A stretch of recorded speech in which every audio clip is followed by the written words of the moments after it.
Now, Redefine has a portfolio of retail, commercial and industrial property assets and a major stake in Redefine International. So this is Mark Wayner. This is the number 2 player on our local market. Very similar, perhaps not quite as prestige in terms of the properties, he'll kill me if he hears me saying that, as Growthpoint.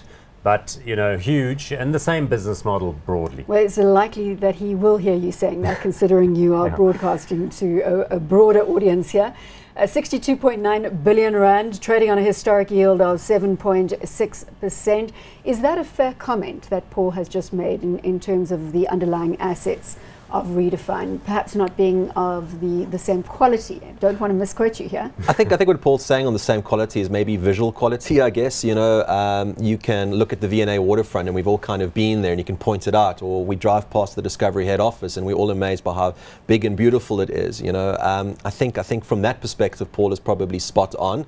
However, it doesn't mean that Redefine's property is of lesser value or lesser class per se. They just might not be the most newest and flashiest buildings right at this moment. Or the Redefine head office in Rosebank is one of those bright new fashion stories. So you're comparing the East Rand Mall, for example, just to the south of the airport, is one of their flagship products, or Golden Walk in Germiston.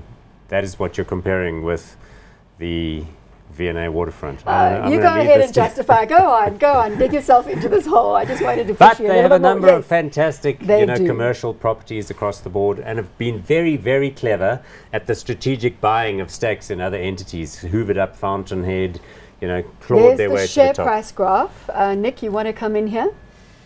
Well, having a look at it again, you can see it sideways like all the other property companies, not moving anywhere. Remember, this is on the back of tremendous growth. I mean, if you take back the graph a little bit further, maybe 5 or 10 years, you've got some excessive growth, much higher than what the average market could give you. So it's not impossible to expect the stock to kind of tread water for a little while. Remember, Redefine also has a large Australian arm, which has also taken a little bit of a knock. They recently invested money into Echo Polska. In fact, they started the business, they own 44% of that. That's very interesting to me. I mean, it's something to watch going forward. That's a Polish-based, Central Eastern Europe business.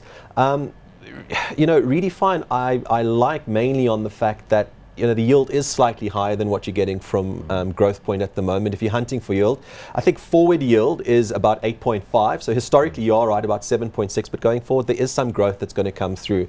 That's becoming a lot more difficult for these companies to maintain. They're growing on a higher base time and time again. And remember, investors are looking for growth on income. Would it be fair to say that the best days from a growth perspective are behind these stocks? Look, the share prices went up hugely in that period, 27 to 2012 or something, because interest rates in this country plummeted. Well, actually, maybe it was earlier. We used to have interest rates of 15–25% here. Now we have interest rates around 6–7%. If it was possible for those to go even lower in a very strong economic environment, then you might see a big shoot up of these. But then, if we don't see interest rates lower, are the best days behind these property stocks? Well, then it becomes more of an income story rather than a capital so that stable income flow rather than the growth that Paul is looking for and that your clients are looking for. I think investors have got it wrong. I mean, they've been blessed with tremendous amounts of capital growth. It's incredibly unusual to see that on property companies, the growth that we've experienced. So the primary reason for holding these stocks is the stability of the management, the quality of the property, and the ability of management to grow the earnings and the income from the property above inflation. Hot or not on Redefine? I will go hot on Redefine. I like Echo Polska. I think it's got good upside potential. I like the yield on Redefine, and I believe interest rates could come down, which could help things move upwards. So the timeout sign is not this. Timeout is that, just to get your exactly, or that.